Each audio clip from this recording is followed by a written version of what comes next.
നമസ്കാരം. Indian cricket team എക്കാലത്തും താരസമ്പന്നമാണ്. ഒരു താരം പടിയിറങ്ങുമ്പോൾ കൃത്യമായി ഉത്തമ പകരക്കാരനെ ഇന്ത്യക്ക് ലഭിക്കാറുണ്ട്. സച്ചിൻ ടെണ്ടുൽക്കറും വീരേന്ദർ സെവാഗും പടിയിറങ്ങിയപ്പോൾ ആ സ്ഥാനത്തേക്കാണ് രോഹിത് ശർമ്മയും വിരാട് കോഹ്ലിയും കടന്നു വരുന്നത്. ഇവർക്ക് ശേഷവും ഇന്ത്യൻ ടീം ശക്തമാവുമെന്നുറപ്പ്. ഇത് വ്യക്തമാക്കുന്ന തരത്തിലാണ് ഇന്ത്യയുടെ യുവതാരങ്ങളുടെ പ്രകടനങ്ങളും. ശുഭ്മാൻ ഗില്ലും യശസ്വി ജയ്സ്വാളും തിലക് വർമ്മയുമെല്ലാം ഇന്ത്യയുടെ അടുത്ത വലിയ പ്രതീക്ഷകളാണ്.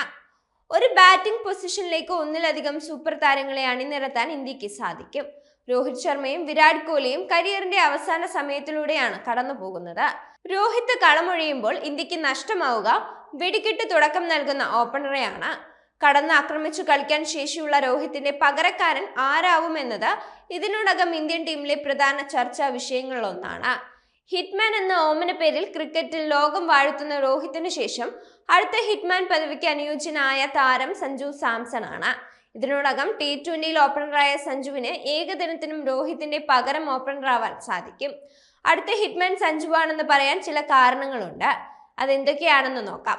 രോഹിത് ശർമ്മയെ അപകടകാരിയായ ഓപ്പണറാക്കാനുള്ള പ്രധാന കാരണം അദ്ദേഹത്തിന്റെ സിക്സർ പറത്താനുള്ള കഴിവായിരുന്നു.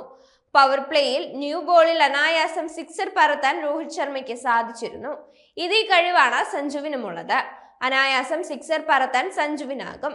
കടന്നാക്രമിച്ചു കളിക്കുക എന്ന ചിന്താഗതിയാണ് സഞ്ജുവിൻ്റെത്. വിക്കറ്റ് പോകുമോ എന്ന ഭയമില്ലാതെ ആക്രമിക്കാൻ സഞ്ജുവിന് സാധിക്കും. രോഹിത്തിനെ പോലെ ആദ്യത്തെ 10 ഓവറിനുള്ളിൽ തന്നെ വലിയ ഇമ്പാക്ട് സൃഷ്ടിച്ചെടുക്കാൻ സഞ്ജു സാംസണ് സാധിച്ചേക്കും. സ്വാഭാവികമായ ആക്രമണ ശൈലിയുള്ളവരാണ് രോഹിത്തും സഞ്ജുവുമെല്ലാം. അതുകൊണ്ട് തന്നെ ഓപ്പണർ റോളിൽ രോഹിത്തിന് ശേഷം ഏറ്റവും അനുയോജ്യൻ സഞ്ജു തന്നെയാണ്.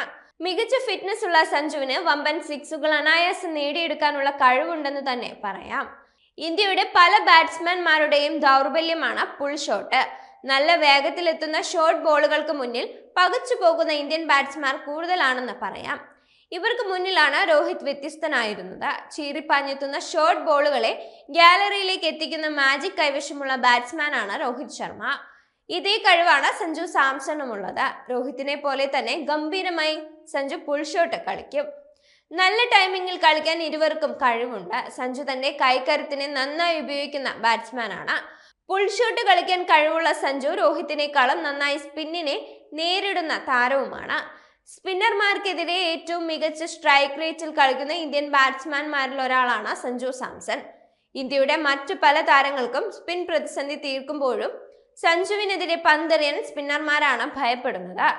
രോഹിത് ശർമ്മയുടെ മറ്റൊരു പ്രധാന സവിശേഷത മികച്ച തുടക്കത്തെ വലിയ സ്കോറാക്കി മാറ്റാനുള്ള കഴിവാണ്. 3 ഇരട്ട സെഞ്ചുറികൾ അദ്ദേഹം ഏകദിനത്തിൽ നേടിയെടുത്തത് ഇതിന് തെളിവാണ്.